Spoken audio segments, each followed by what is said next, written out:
Okay, so today's daf is Kuf Yud Aleph. We're going to start on the top of Kuf Yud Aleph. There's a new Mishnah, which is where we left off yesterday, where it says HaChoshesh B'shinav, a person who has pain in their teeth. Lo yigamea bahen et hachometz, aval mitabelu kedarko.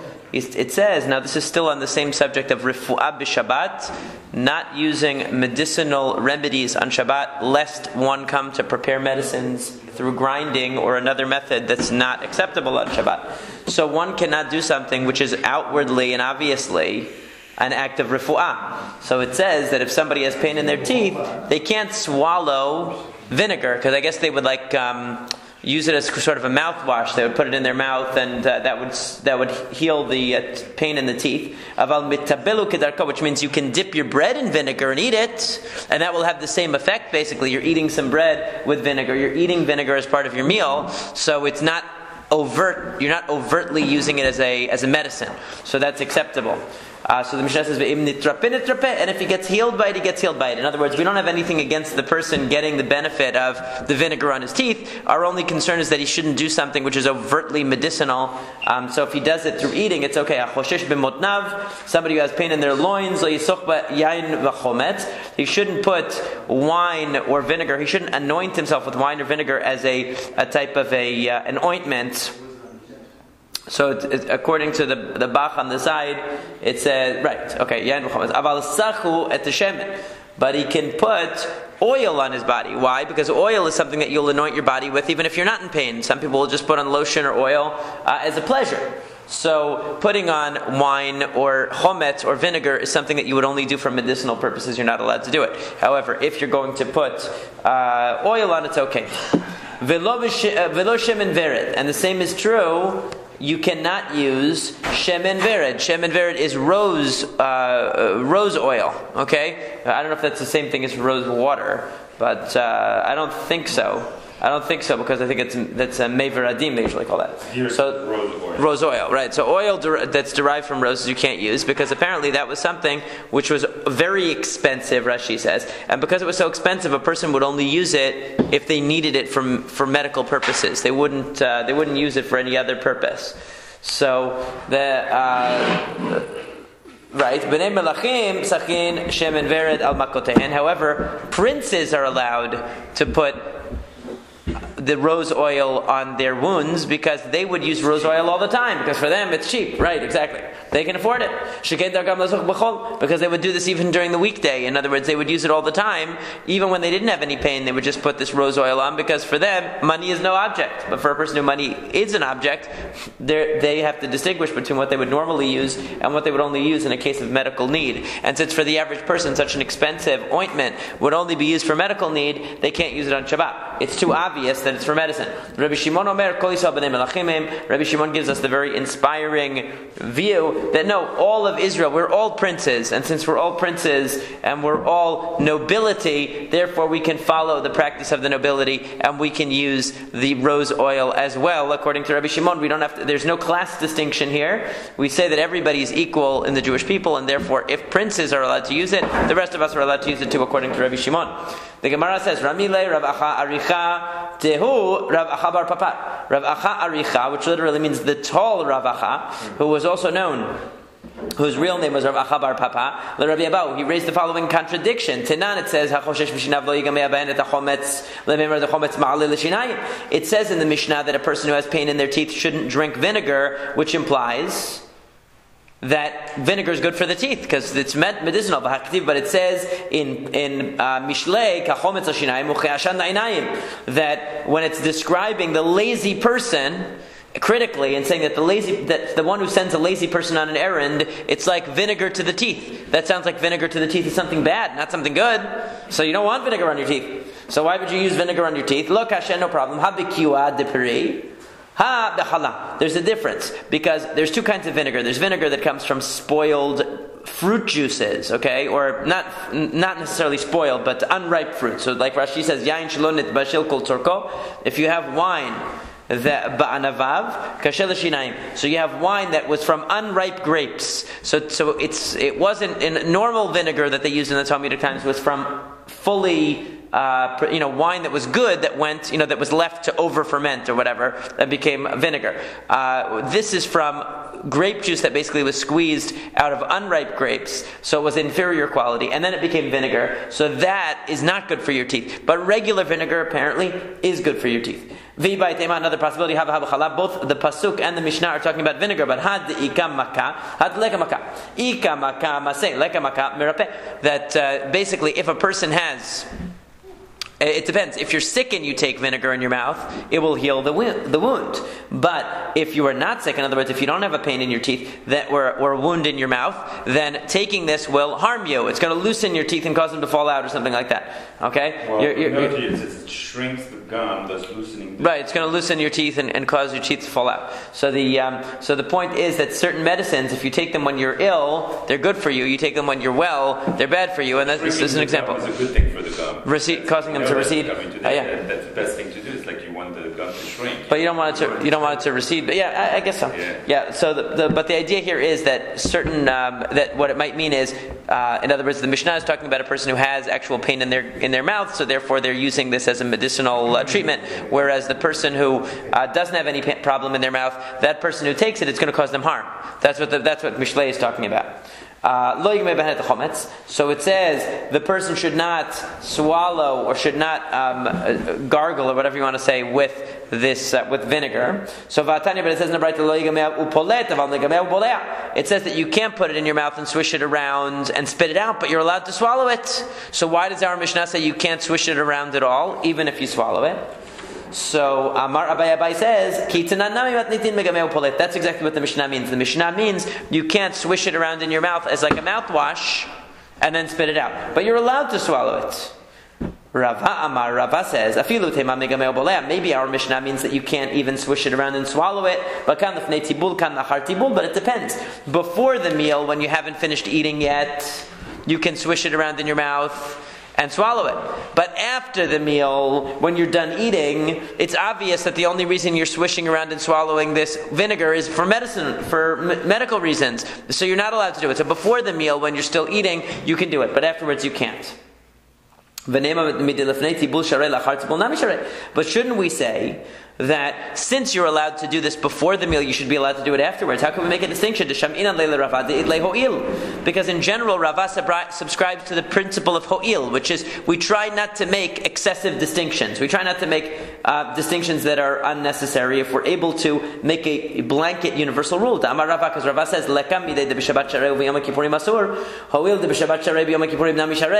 so there's a discussion in Masekhet about the going to the mikveh on Shabbat. What's the problem with going to the mikveh? You can't dip kelim into the mikveh on Shabbat. You can't do tevilat kelim because it's mitaken. You're fixing the vessel. But a person could go to the mikveh on Shabbat. Why? Because the person could say, I'm just rinsing off. It's not a tikkun. I'm not fixing myself. I'm just rinsing off. Right, tevilah. So the problem with tevilah is rabbinically it's prohibited because it looks like tikkun. You're fixing the item because it was tameh before, now it's tahor. So the person will say, well, I'm also fixing myself, so maybe I shouldn't go. So Rava says no. So the Mishnah says no. On Shabbat, people will say you're just cooling off by going in the pool. It's no problem. Okay? Right, so what about Yom Kippur? Can the person say, I'm just cooling off in the water on Yom Kippur? Obviously not, right? You're not allowed to go on Yom Kippur into the water. So how could you go to the mikveh on Yom Kippur? So Rava said that when it comes to the laws of Shabbat, there's nothing that's going to be permitted on Shabbat and prohibited on Yom Kippur. So if we're going to permit you to go to the mikveh on Shabbat, we also permit you to go to the mikveh on Yom Kippur. Even though the reason doesn't exactly apply, because the reason in the case of Shabbat is that a person could give the excuse, I'm just rinsing off. I'm not going to mikveh, so I'm not really doing a tikkun. I'm just rinsing off, and the person can't really use that excuse on Yom Kippur. And yet he says that we make everything consistent. So too here, it should be consistent. I mean, if before the meal you're allowed to mouthwash with the vinegar and swallow it, so you should be able to do it after the meal. How could we say before the meal is one rule, after the meal is a different rule? Even from Shabbat to Yom Kippur, we don't say that. We don't apply different rules. So how can we apply different rules before and after? We do allow them. I mean, Hasidic. Right, I know, yeah. They go to mikveh all the time, right? Yeah, for sure. That's what he's saying. It's like, right. That's what he's saying. So Well, in theory, won't be able to. Yeah, people don't. Nobody does it today, but yeah, but in theory, yeah, because they had a thing to tevilah b'zman mitzvah. But the vinegar before and after, it's totally different position, because after you're so full, maybe you can right, whatever, and before maybe the body can take it. And also maybe it makes you, maybe it's appetizer or something, you know. Also, it makes you hungry. Drink. Yeah, like a drink. The Americans. Yeah, I don't know. So the point is that Rava in general doesn't make distinctions, even across Shabbat to Yom Kippur. So why here would he make a distinction between before the meal and after the meal? Halachically, he shouldn't make a distinction. So therefore, the Gemara says, Hadarbe Rava mehach. You're right, Rava retracted what he just said. In other words, he agreed with Abaye that whether before or after the meal, you can swish around the vinegar and swallow it, but you cannot, but you can't do it if you're going to spit it out. So he ended up retracting and agreeing with Abaye. So the Gemara asks, Mimai de mehach hadarbe, dilme mehahi hadarbe.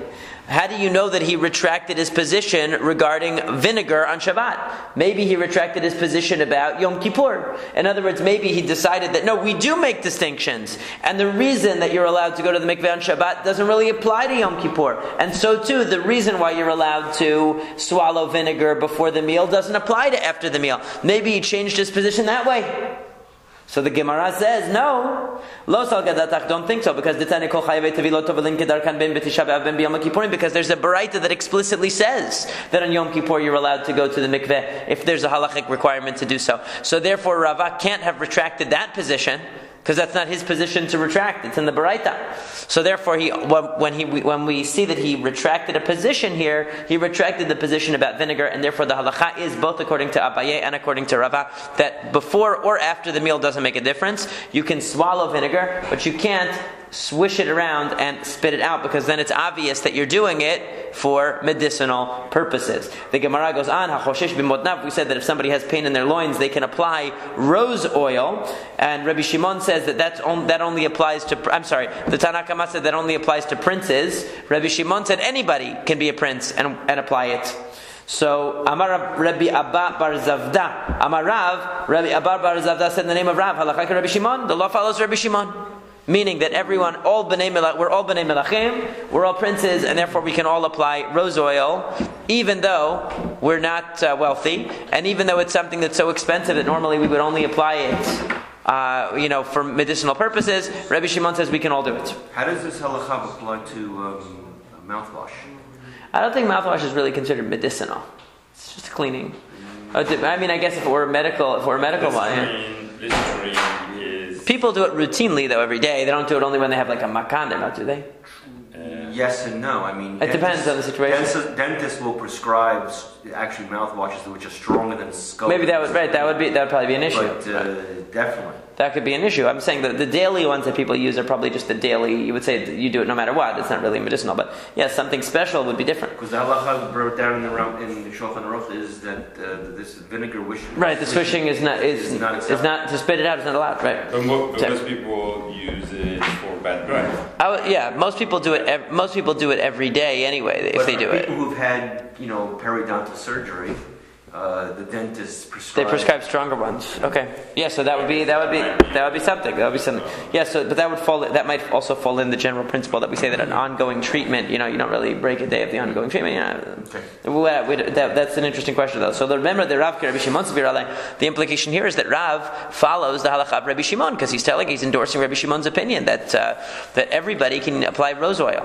Now Rashi says that what does it mean by Rav? So it means B'chulei Shabbat with a chaf it should be. B'chulei Shabbat Sevira like Rabbi Shimon. Does this mean that Rav holds like Rabbi Shimon in all matters of Shabbat? And now Tosafot of course says, why would the Gemara think that Rav, because he holds like Rabbi Shimon in one area, is going to hold like him in all areas? But we'll see.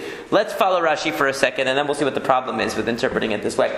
So are we to say that Rav follows Rabbi Shimon on Hilchot Shabbat? Really? Rav Shimi bar Achia Rav Shimi bar Achia said in the name of Rav, Hai misuchraya de nazaita. This is talking about a cloth that you would stick in as a stopper in a barrel of wine. What would happen with that? It would get saturated with the liquid, and you can't squeeze out a rag on Shabbat. So asor lahadoke biyom tava, you can't squeeze it on Yom Tov, and certainly not on Shabbat either. In other words, the idea is you can't squeeze it into the hole of the barrel on Shabbat, because when you squeeze that rag into the hole to be a stopper, liquid is being squeezed out of it. And this is a sechita, which is a toladav dash, actually extracting something. So you're not allowed to do that on Shabbat. So we see what? That Rav does not hold like Rabbi Shimon. Why? Because Rabbi Shimon would say that's a davar sheino mitkaven. You don't intend to squeeze the wine out of the rag. And we know that Rabbi Shimon says davar sheino mitkaven is allowed. So we see that Rav doesn't hold like Rabbi Shimon, because if he held like Rabbi Shimon, he would say that you were allowed to put squeeze the rag into the hole, because the fact that you squeeze out some liquid shouldn't be an issue. Behahi, the Gemara says, if you Rabbi Shimon modeh, it's not a contradiction. Rav can still hold like Rabbi Shimon, because even Rabbi Shimon will agree in that case. The Abaye v'Ravad Amrei Tarvayu modeh Rabbi Shimon bepasek reshe v'lo yamut. Because in that case, it's inevitable that by pushing the rag into the hole, you're going to squeeze the liquid out of it. And inevitable results, even Rabbi Shimon, who generally says, davar she'eino mitkaven, that an unintentional result you're not responsible for. Here he's going to say, since it's inevitable, you're responsible for it. So even Rav is going to have to say, even if Rav holds like Rabbi Shimon, he's going to have to say that you're not allowed to put the rag into the hole. And yet, and so it would be consistent with his saying that the halacha follows Rabbi Shimon in this case as well. But Rav Chia bar Ashe said, Amar Rav, in the name of Rav Halacha Rabbi Yehuda, that the law follows Rabbi Yehuda, but davar she'eino mitkaven. That's explicit. For Rav Chanan bar Rami Amar Shmuel Halacha Rabbi Shimon, and Rav Chanan bar Rami said that Shmuel said that the halacha follows Rabbi Shimon.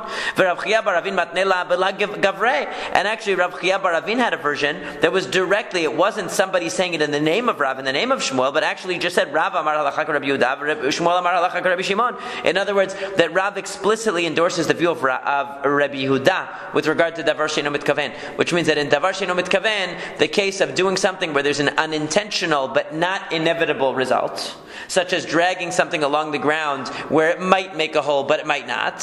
So in that case, Rav follows Rabbi Yehuda, who is more stringent and says you can't do that because it might produce an unintended result. And Rabbi Shimon says that since you don't intend for it, you're allowed to do it, and that's what Shmuel holds like. So Rav definitely doesn't hold like Rabbi Shimon, he holds like Rabbi Yehuda. So how can we say that Rav holds like Rabbi Shimon in our Mishnah? How can Rav endorse the halacha of Rabbi Shimon here? So the Gemara goes on and says, Ela Amar Rava, rather Rava says, Ani va'ari shebachabura targimna umanu Rabbi Chia bar Ravin. I and the lion in the group explained it. And who's the lion in the group? Rabbi Chia bar Ravin. Halacha ka Rabbi Shimon v'lav mita'ameh. That Rav said the halacha follows Rabbi Shimon, but not for the reason that Rabbi Shimon said. How does that work? Ma halacha ka Rabbi Shimon v'lav mita'ameh. What do you mean? Ile ma halacha ka Rabbi Shimon disharei v'lav mita'ameh dila Rabbi Shimon savar maseh v'Rav savar lo maseh. Are you going to say that the halacha follows Rabbi Shimon, that you're allowed to apply rose oil to your body on Shabbat? But the difference between Rabbi Shimon and Rav is because Rabbi Shimon says it's medicinal. But since princes apply it even for non-medical reasons, everybody can apply it, even for medical reasons. And Rav says no, it's not medicinally indicated at all. It's not medically indicated at all. Okay, it's not effective as a remedy, and therefore all you're doing is putting something on your body that doesn't make any difference. Is that not? That would not be consistent with the other ruling that they made in the same situation, where just because princes. Because we did study in other instances about carrying. There's also carrying, right? Well, that's always Rabbi Shimon is always saying that. Right. So in Rav's case, so in other words, the question is, Rav could agree with Rabbi Shimon for one of two reasons: either because he agrees that what princes do set the standard for what everybody else does, and therefore, since princes will put rose oil on all the time, even though in this case rose oil is being used for a medical reason, it doesn't matter because princes use it for general use all the time, or because Rav says, no, I disagree. I agree with the conclusion that everybody can put on rose oil, but not because princes do it, because it doesn't have any medical benefit. Is that true? That could be it. But the Gemara says no. Is that possibly true? If the Mishnah tells us that princes would put this on their wounds, obviously it does work. He can't disagree with the fact that it works. It's not a machloket about medicine here. That the halacha follows Rabbi Shimon that he permits rose oil, but not for his reason. ein ilah shachiach la, uva'atra derav shachiach mishchat devarda. So what does he say? Basically like this, that what's the machloka between Rabbi Shimon and, or what is Rabbi Shimon saying? Rabbi Shimon is saying that since Bnei Melachim, since princes as a group use rose oil for general use, okay, therefore everybody can use it, even if it's not commonly used in their community. In other words, in our community, nobody puts rose oil on, but since princes do all the time, even though in my community it's a very rare commodity, and because it's a rare commodity, it's going to be, let's say, obvious that I'm using it for medicine, but since princes use it all the time, I'm allowed to use it.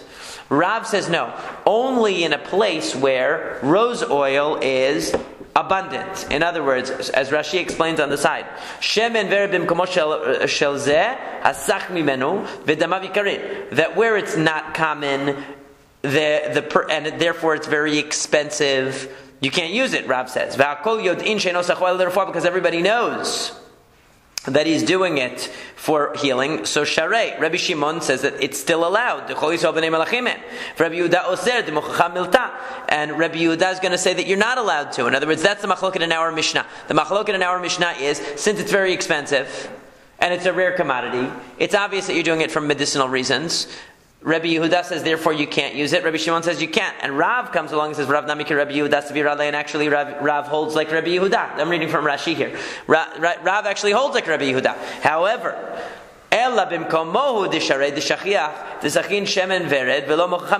however, in Rav's neighborhood, it happened to be that I guess people were wealthy or whatever, and they had it. Everyone had it. So since everyone had it, it was a common commodity. So therefore, you were allowed to use it. So in principle, he holds like Rabbi Yehuda.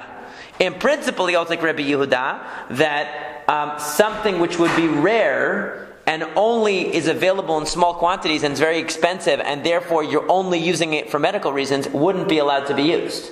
He agrees in principle with Rabbi Yehuda. But in practice, he agrees with Rabbi Shimon, because in his neighborhood, rose oil was readily available and cheap. Or the people were wealthy, whatever it was. Okay, so therefore, he agrees in principle with Rabbi Yehuda, but in practice, about rose oil, he agrees with Rabbi Shimon. And that's what the halacha is brought in the Shulchan Aruch, that something like this, like rose oil, in a place where it's abundantly and readily available, therefore, because of that, it's not obvious that you're using it for medical reasons, and you're allowed to use it on Shabbat, like Rav says. So we're agreeing in principle that it has to be something commonly available, and not something so expensive that you would only, like that really expensive medicine that, one drop is worth $100 when you put it on. That type of thing. If it's that type of thing, it's obvious that it's for medicine. If it's something which is not obviously for medicine, like some of these homeopathic remedies today are more expensive than real medicine. You go into Whole Foods, you can get those homeopathic things. Some special tea that's going to cure something. It's $50 for 4 bags of it or something like that. Those really expensive homeopathic things. That's there it's obvious you would only do that if you had some condition. Either the condition is insanity, or the condition is that you actually have a medical problem. Now, there's one problem here with this Gemara, which Tosafot raises, that Rashi's way of learning it is that the Gemara was asking if Rav holds like Rabbi Shimon about rose oil, he must therefore hold like Rabbi Shimon about everything. That was my question. Right? Isn't that strange? Right. So that's good. I'm glad you had that question. It's because of the French influence, because you're French, exactly. and Tosafot is French, and there you go. So that's exact. It was bothering me too, and Tosafot asks it.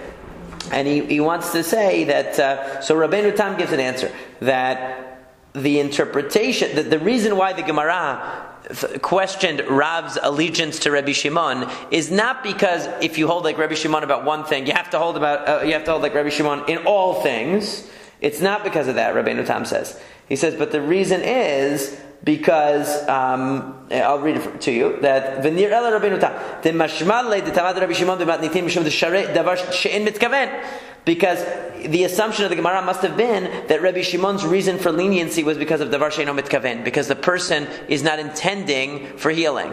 He's intending just to put it on his body. ותנא כמה אסר אפילו לתענוג משום דזמנין לרפואה כעבד וכאסר בעלמא דבר שאין מתכוון ורבי שמעון דמקל בעלמא כאשרי נמי הכה. b'she'en mitkaven l'refuah v'hashta'a shapir. In other words, what Rabbeinu Tam says is the way we've been reading it is that it has to do with how expensive the item is, okay, and therefore what kind of use it's being put to. So, but Rabbeinu Tam is reading the Mishnah differently. He's saying that Rabbi Yehuda holds that you can't put on rose oil at all on Shabbat because since it has a medical effect, even though it's not intended, you can't use it. It's still a medicine. And Rabbi Shimon says, no, since that's not your reason for using it, and you're using it just because you want to put it on your body, it's okay. And so the Gemara says, so Rav is holding like Rabbi Shimon, davar she'eino mitkaven, because since you don't intend for the medical purpose, but that's not usually what Rav says. Rav doesn't usually say that what you don't intend is allowed, because he doesn't usually hold like Rabbi Shimon. Okay, so in the end, basically, what are they saying? Since in Rav's neighborhood, and Rabbeinu Tam must explain the end of the Gemara, that since in Rav's neighborhood it was such a prevalent thing to use it, it wasn't considered an intention at all to be medicine. It was purely used as a nice oil, and it wasn't used for medicinal purposes at all. It wasn't considered a medicine at all, right? But davar she'eino mitkaven then ties in to the machloket about rose oil itself. And Hadran alach shmona shiratim, Hadran alach shmona shiratim, Hadran alach shmona shiratim. We finish the parak and we start the new parak. Ve'elu kisharim. These are the knots. Now, kosher and matir are two of the melachot of Shabbat, two of the 39 melachot. And tying, however, is something which is not always recognized as a melacha. It has to be a melacha. It has to be a tying which is on some level of significance. Now, there's a fundamental machloket rishonim about what kind of kesher, what type of tie is prohibited on Shabbat. According to Rashi and a couple of other Rishonim, the only determining factor is the permanence of the knot. If it's a permanent knot meant to stay forever, it's asur mideoraita. If it's meant to stay for a while but not forever, it's asur midirabanan. And if it's only temporary, you're going to take it off later, then it's permitted. That's the way Rashi interprets it. Rambam and the Sephardic Rishonim in general have two criteria for it to be asur mideoraita. They say it has to be, first of all, permanent, like Rashi says, but also what's called it has to be a professional knot. It has to be something that's done by an uman, a professional knot. Okay, and therefore they add that. So if something is permanent but not professional, or professional but not permanent, it would be asur midirabanan. And if it's neither professional nor permanent, like tying your shoe, okay, or tying a tie, which anybody can do, and is only for a short time, then that would be permitted. So what are these sailor's knots? Sailor's knots, according to Rashi, is significant because it's permanent. According to Rambam, it's also a professional knot because you have to know how to tie it. Okay, so what does the Mishnah say? Ve'elu kisharim shechayvin alehan. Here are the kisharim. Here are the knots that come under the melechet kosher. When it said kosher before as a melacha, this is what it's talking about. Kesher gamalin, the camel driver's knot. So in other words, what they would do was they would put a ring through the nose of the camel, and then they would tie a loop on it, and that loop stayed permanently. And then you would attach the leash of the camel basically to that and tie your leash onto that. So there was a nose ring and a loop around the nose ring that was tied on, and then you would tie your leash onto that ring. Okay? So that's Kesher Hagamalin. The Kesher Sapanin, and the sailor's knot is what they would tie onto the boat to dock the boat. Okay? And just like you are liable for tying such a knot on Shabbat, you are also liable for untying, because kosher and matir are both melachot. Why did they do that, Rabbi? What? Why did they put a earring in his nose? But that was just what they would do for the camels. Oh, because camels are very strong, so any other restraint wasn't strong enough. They had to restrain it in their nose, otherwise they wouldn't be able to hold them. Because the camel felt a lot of pain. The camel would otherwise it would run. Yeah. So Rabbi Meir Omer, it's a sensitive spot, so it keeps them under control. Rabbi Meir Omer, try it on your friend. It works. Sometimes people have the nose ring with the chain on it now. Try pull it. Have you ever seen that? They have that with the chain from the two nose rings. The chain. They need to be restrained. Yeah. Exactly. Somebody restrained them too late. They got that right. All right. So anyway, Rabbi Meir says, "Kol kesher shu yachol atiro be'achad miyadav." any knot that you can untie with one hand, that's in chayavin alav. That's not a permanent enough knot to be considered significant. So this is an interesting shita. In other words, if it only requires one hand to untie it, it can't be a very good knot. Now, the Gemara says, "My kesher agamalin v'kesher asapanin." What are we talking about when we talk about the kesher agamalin, the knot of the camel driver or the knot of the sailor? Ilema. So, if you're going to tell me this is kitra de katre bizmama, v'katre de katre be'isterida. Now remember what I told you is that there were two types of knots that they made. The first one was, in other words, they put the ring through the nose of the camel and they tied a loop around it. Okay, it's like, think of a leash around the dog's neck, and then there's something on the leash. I'm sorry, the ring around the dog's neck. What do you call it? The collar around the dog's neck, and then you have a ring on the collar, and you attach the leash to that ring, right? So there's a ring in the nose, and attached to that ring was another loop. So making that loop is one stage, and then tying the leash itself onto that loop is another tying. So the Gemara is asking, and similarly with the boat, there was a knot that was there was a ring permanently tied to the boat. Ring there. There's a knot. And there's another knot on there, right? Another leash that's tied to that knot. That string. So there are actually two tyings. There are two tyings. This is always there, but right. So there's two tyings. One, forgetting about the nose piercing itself. So there's the nose piercing. Then you tie one loop around the ring. Yeah, I saw the picture. You tie one loop around the ring, and then you attach your leash to that ring, to that loop. So that loop is actually permanent. So the camel walks around with a ring, with the metal ring in his nose, and also this extra knot all the time. Right, that's only in the mouth, right? So now on the boat also, if you look at the boat always has a knot tied on the end of it, but when you dock it, you tie a rope from the dock onto that knot that's always there. Right? You tie it onto that loop that's always there. So if we're talking about tying the rope from the shore onto the boat, or we're talking about tying the leash onto the camel, so to speak, the leash, whatever the rope, so that is not shel kayama, that's only temporary. Because you're going to tie that knot onto the camel's loop right now and lead the camel, and then you're going to take it off. You're going to tie that rope onto the boat now, but then when you want to sail the boat, you're going to take it off. It's not permanent. So that can't be what it's talking about. Rather, ela kitra dizmama gufei. We're talking about the actual knot that permanently is affixed to the boat. We're talking about the knot that's permanently affixed to the camel's nose. It would be like the difference between the tying of tefillin and the knot of the tefillin. You never take the knot of the tefillin out. That is permanent, right? You're never going to take that out. But the tying that you do of the tefillin, that's only temporary, right? So that's another example of it. Now, Rabbi Meir Omer Kol Kesher. So Rabbi Meir said, any kesher, any knot that you can remove with one hand is not a permanent knot. So Ba'ir Rav Achadvoy. So Rav Achadvoy asked Achoy de Mar Acha, the brother of Mar Acha. He asked the following question: Aniva Rabbi Meir Mahu. What would you tell me about aniva? Aniva is making like a bow, like a slip knot or a bow. It's not really very stable.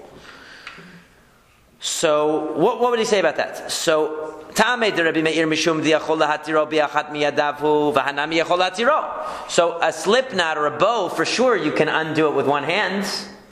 We're not talking about a double knot. We're talking about a single knot. You can definitely undo it with one hand, no problem. So that would seem like it should be permitted according to Rabbi Meir. However, you can tighten a bow pretty tightly. And if the reason why Rabbi Meir was being lenient was because of tightness of the tying, then it could be an issue even with a bow, because you can tighten a bow and make it very firm. So true, he can undo it. It might be true that he can undo it with one hand.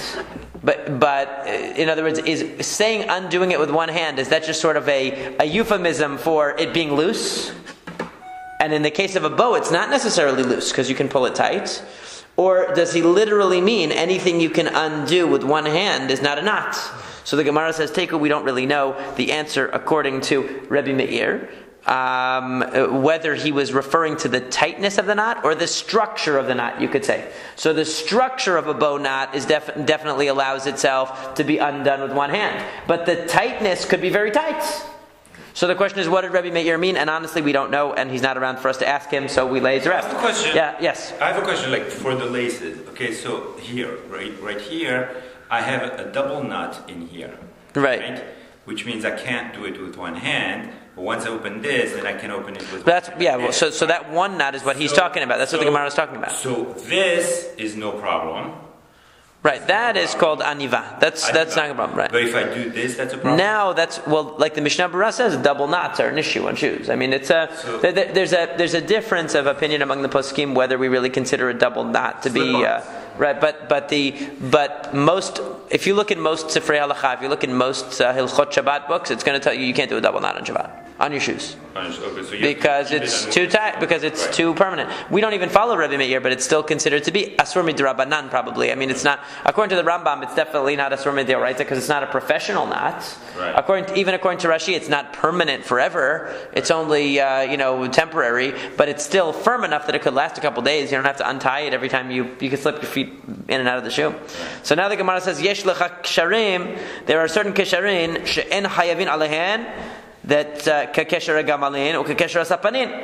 So there are certain knots that you're not liable for, like the knot of the camel driver and the knot of the sailor.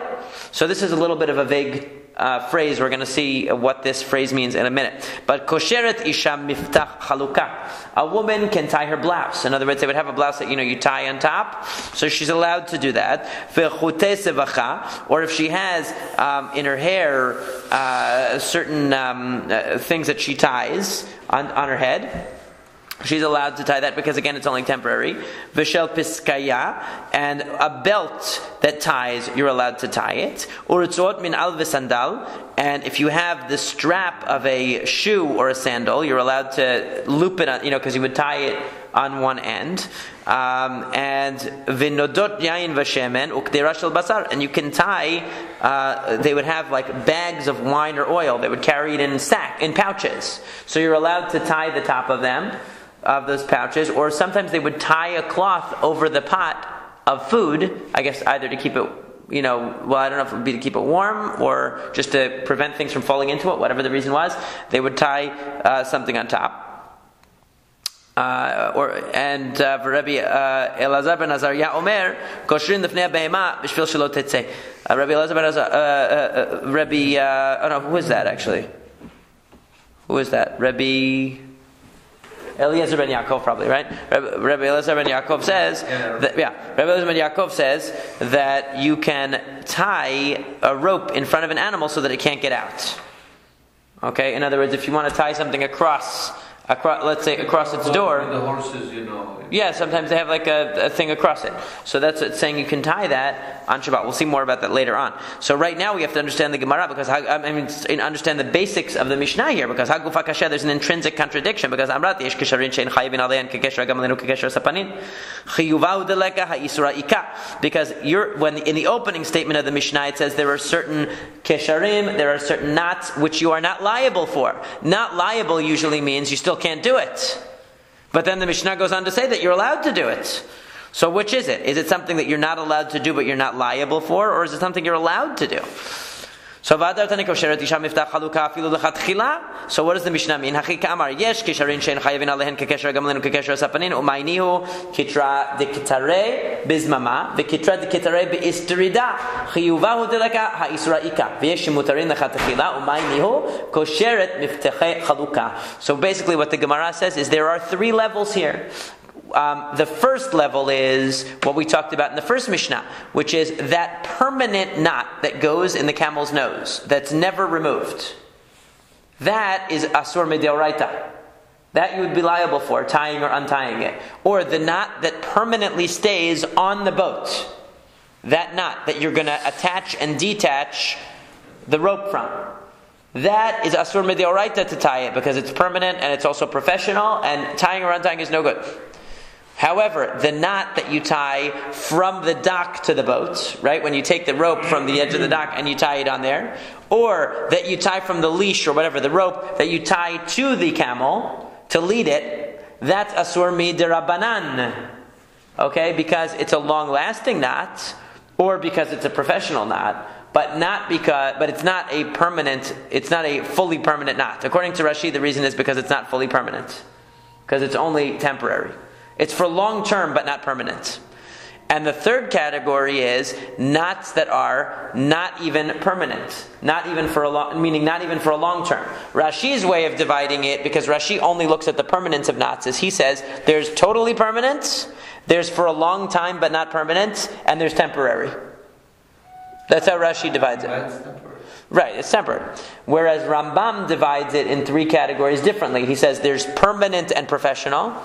There's permanent or professional, which is asur mid'Rabbanan, and then there's neither permanent nor professional, which is the kind that you're allowed to tie, like tying one loop, one bow on your shoe, tying your necktie, tying the shirt, when the lady ties her hair thing up, or when you tie a belt. It's certainly not professional, and it's certainly not permanent, and that's why you're allowed to do it lechatchila even on Shabbat. So we'll continue here tomorrow.